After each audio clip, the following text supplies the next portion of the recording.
Hello and welcome to White Glove Reviews.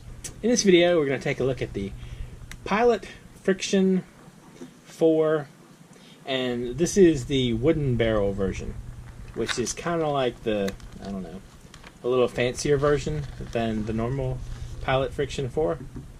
So let's open this thing up and take a look at it. Alright.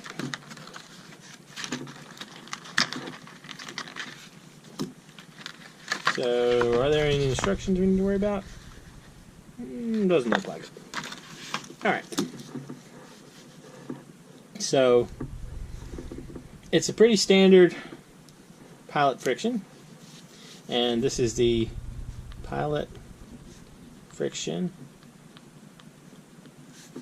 4 wood. Alright.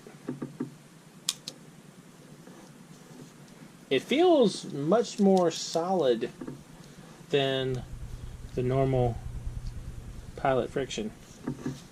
So it's a bit more comfortable to write with too. So Pilot Frixion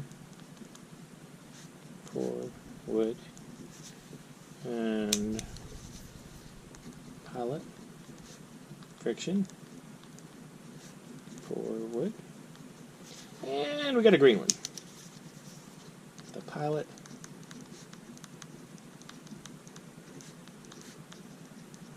Alright.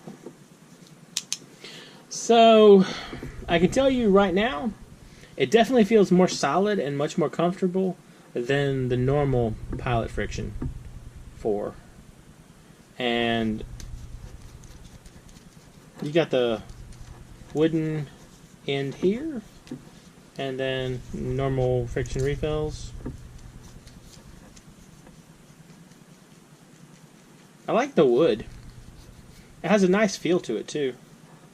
And as you may or may not know, the whole point of the Pilot Frixion is it uses heat sensitive ink and is more or less erasable. So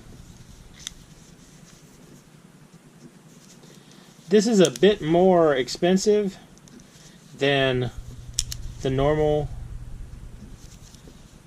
Pilot Frixion 4.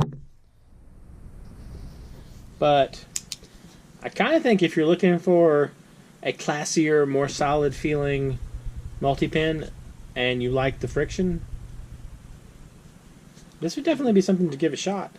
I'll include a link in the description if you want to check it out. They're not super expensive. I think they're in the $20–25 range. But it's definitely a much more solid pen. And the plastic Frixion 4, it didn't feel really substantial to me when I was writing with it. And this one feels much more substantial. So if you're looking for like a more solid version of that pen, this is definitely that. Anyway, let me know what y'all think in the comments. Have y'all tried the wooden ones? Do you think the wood is a neat idea? A terrible idea? Just kind of weird? Let me know. And if you've enjoyed this video, please like and subscribe. And I hope y'all have an excellent day.